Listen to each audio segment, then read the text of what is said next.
2 years ago my house burnt to the ground after being struck by lightning.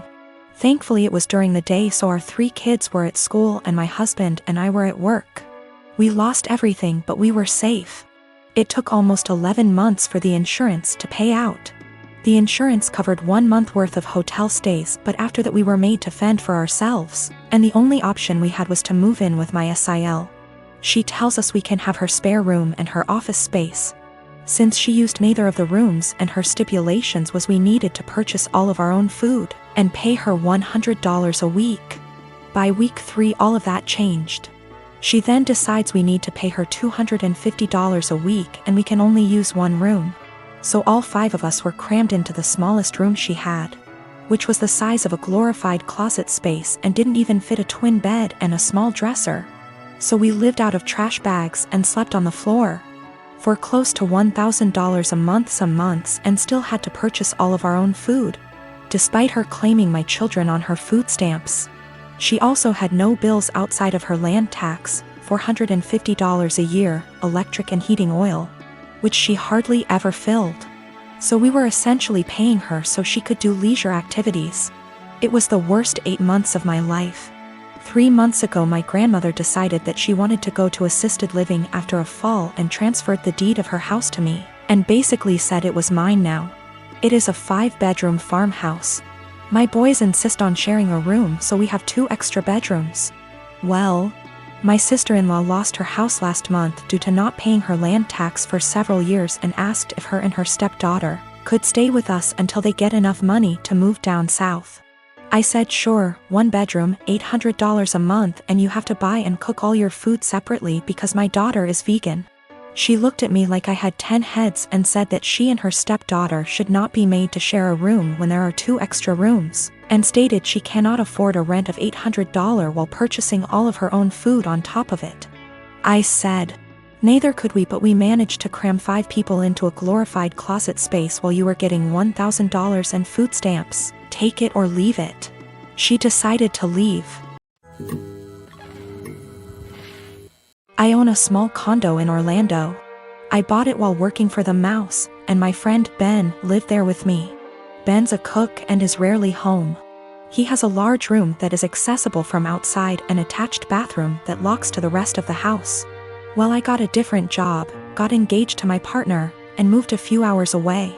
We kept the condo as a place to stay when we visit the parks. And we agreed with Ben that he could continue living there as long as he paid all the utilities and maintained the place. Our friends use it too. They pay a bit for utilities, are told don't bother Ben, and clean before they leave.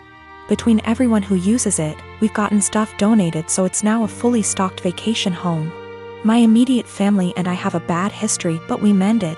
They've used the condo 3/4x a year. On Monday Ben got woken up at 2 a.m. by hammering on the main door. My aunt and uncle, their kids, and their grandkids were all there waiting to be let in. I haven't spoken to these people in years after they decided I was the devil's spawn for being gay. They demanded that the caretaker give them the keys. Ben called me. I told him to give them my number, then shut and lock the door and not let them in. My aunt was insistent that my condo was actually owned by my family. It was the family vacation home, and it was against the law to not let them in. I told her no, it was mine, I own it and I let friends and family use it, but I choose who stays there. There was a lot of back and forth and some petty name calling. She said they were here for a week, where were they supposed to go, and I said I don't care. Meanwhile my partner reported that Ben texted them saying my uncle was attempting to kick in the door. I said tell him to call the police. She hung up on me and Ben said they left. In the morning I got a phone call from my mom trying to convince me to let them stay. We had an argument during which she admitted that she didn't tell people that I owned the property, because she didn't want the rest of our family to know they were in contact with me again. I told her if that's how she wants our relationship to be, then she's no longer welcome. I checked in with Ben and he's okay. Today my aunt sent several texts asking to stay at the house because they hadn't accounted having to pay for a hotel, and they had planned to just buy groceries and use the kitchen. I told her no. She said they were about to be out on the street with their luggage. She called me cruel and heartless and that I was ruining Disney for the kids. That made me hesitate, probably because I worked for the Mouse. I know that particular family line has very little money. Yet I find it hard to believe someone would plan a whole vacation without accounting extra funds for it. But the kids are really young. I'm so furious over the homophobia that it feels like a point of pride to deny them access. My wife, Irene, is very fit. She likes working out and has a proper exercise regime, etc. She believes that if she feels good, she looks good, and she feels good working out, so who am I to stop her? My brother, Will, spent the latter half of last year going through a messy divorce and now needs a place to stay. Though my brother and I aren't very close, I figured he would only stay with us for a couple weeks until he got back on his feet. Will is a typical gym rat. He's always on a very strict diet, always working out and bragging about his gains. I've worked out with him a few times and he's a little obnoxious. He's always mad at you if you don't work at his pace and is always trying to correct your form.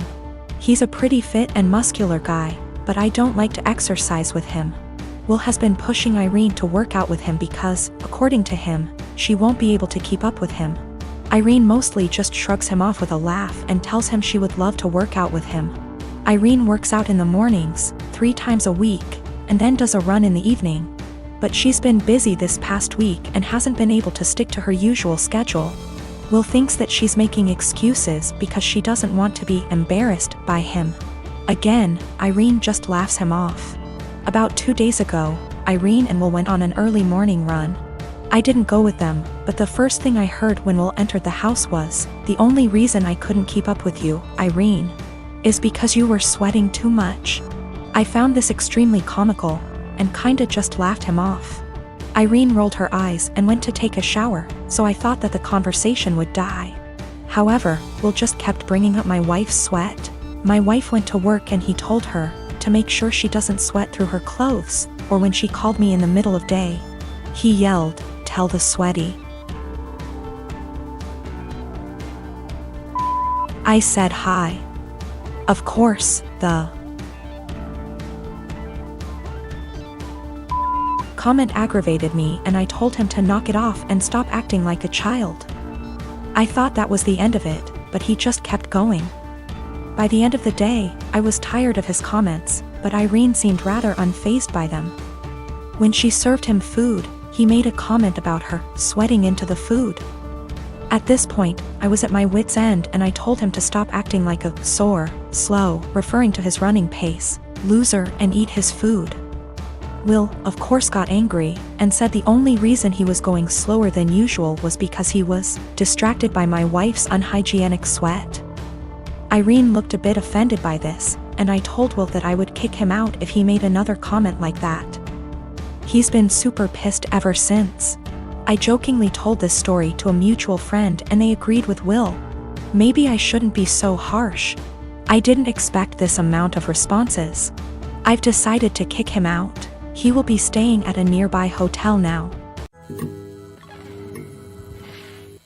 I am a 22 years old female, have an older sister, 25 years old.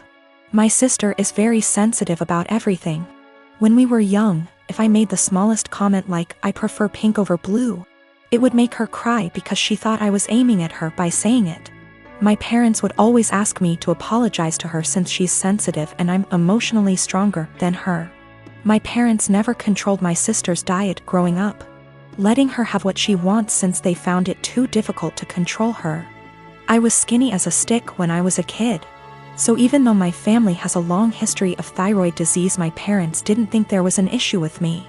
However, my sister has been overweight the majority of her life, so my parents thought she'd be the one with the thyroid issues.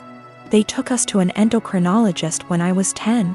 I got a diagnosis for Hashimoto's thyroiditis while my sister didn't, and instead got told to exercise and watch her diet. I got hypothyroidism due to Hashimoto's, and have been on medication ever since. My sister and I moved back in with our parents due to what's happening these days. I leave my medication in a cabinet near the kitchen since I know I won't take it unless I have to actually get out of bed to do so. Apparently, I left a box before I moved out of my parents' house when I was a teen, and one of her friends saw it while they were over and asked if it was hers. My sister told them that it was, and that's why she was overweight. The box has Euthyrox written on it in big bold letters with a little picture of a thyroid gland next to it. So, Yeah. pretty obvious it was meant for a thyroid condition. She's held up this farce for almost 4 years. I only figured it out when I saw her take a box of it out of my bag one day. I confront her on it, and she starts crying and telling me that she just didn't want anyone to mean to her because she's fat. She also says that it's not fair that the one with the normal weight gets the thyroid disease. I tell her to knock it off, and that she can't lie to get sympathy from people. My parents talk to me later, and they say that I was too harsh calling her a liar and she probably needs a therapist or something, and the classic, I should apologize since I'm more mature. They even tell me that they were hoping that she was the one with the thyroid issues as a child, so that they could justify her weight gain. I ask them, so you wanted your daughter to be sick instead of admitting that it's your fault because you bought her McDonald's whenever she wanted it, and never made her exercise? Now they're mad at me too.